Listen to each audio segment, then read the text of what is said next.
perkenalkan, nama saya Nuril Fitri Astuti dengan nomor NIM A0B020043. Di sini saya akan melakukan pengamatan mengenai sistem irigasi melalui media video. Wilayah yang saya amati adalah Desa Ngaran 1, Kecamatan Borobudur, Kabupaten Magelang. Untuk mengetahui lebih lanjut mengenai sistem irigasi yang ada di wilayah saya, silahkan cek video setelah ini.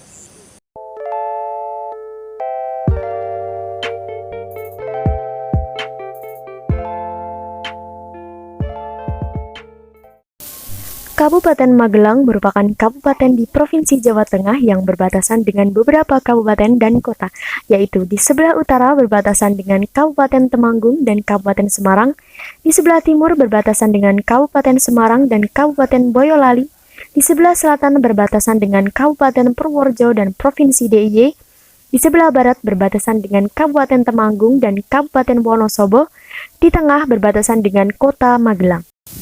Menurut topografi, luas wilayah Kabupaten Magelang sekitar 108.573 hektar. Wilayah Kabupaten Magelang secara umum merupakan dataran tinggi yang berbentuk basin atau cekungan dengan dikelilingi oleh gunung-gunung.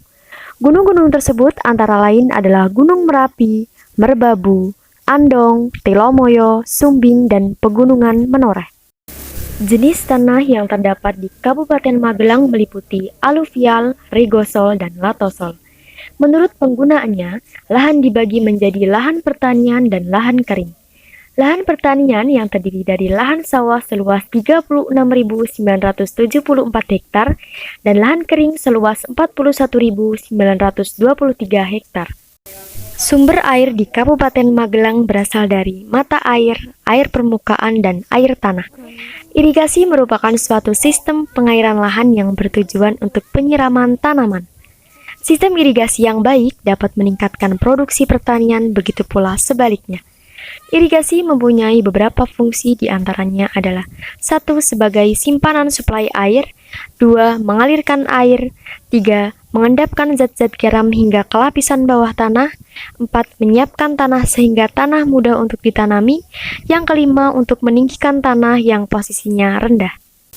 Sistem irigasi di wilayah Kecamatan Borobudur, Kabupaten Magelang termasuk dalam jenis irigasi permukaan. Irigasi permukaan merupakan penerapan irigasi dengan cara mendistribusikan air ke lahan pertanian dengan memanfaatkan gaya gravitasi. Sistem irigasi permukaan terjadi dengan menyebarkan air ke permukaan tanah dan membiarkan air meresap ke dalam tanah. Air tersebut dibawa dari sumber ke lahan melalui saluran terbuka. Sistem irigasi permukaan di Kecamatan Borobudur yang digunakan untuk mengairi lahan pertanian memiliki kondisi air yang cukup untuk kebutuhan tanaman padi di sekitarnya. Namun, karena adanya musim kemarau yang cukup panjang, menyebabkan sistem irigasi di wilayah Kecamatan Borobudur mengalami kekeringan, sehingga butuh adanya alat alternatif lain berupa penggunaan mesin diesel untuk memompa air. Terdapat kelebihan dan kelemahan dari penggunaan sistem irigasi permukaan. Kelebihan dari irigasi permukaan antara lain adalah 1. Kurang dipengaruhi oleh karakteristik iklim dan kualitas air. 2. Energi yang digunakan berupa energi gravitasi. 3. Dapat dikembangkan dengan biaya investasi yang kecil. Dan yang keempat, salinitas lebih mudah dikendalikan. Sedangkan untuk kelemahan dari irigasi permukaan antara lain adalah 1. Membutuhkan air dalam jumlah yang besar. 2. Membutuhkan tenaga kerja lebih banyak dan lebih intensif. Dan yang ketiga, perkiraan jumlah air irigasi yang dibutuhkan lebih sulit. Sistem irigasi permukaan dapat dikelompokkan menjadi 2, yaitu peluapan dan pengenangan bebas, serta peluapan dan pengenangan secara terkendali. Seperti yang ada di wilayah Kecamatan Borobudur, Kabupaten Magelang, yaitu menggunakan sistem peluapan dan pengenangan air secara terkendali.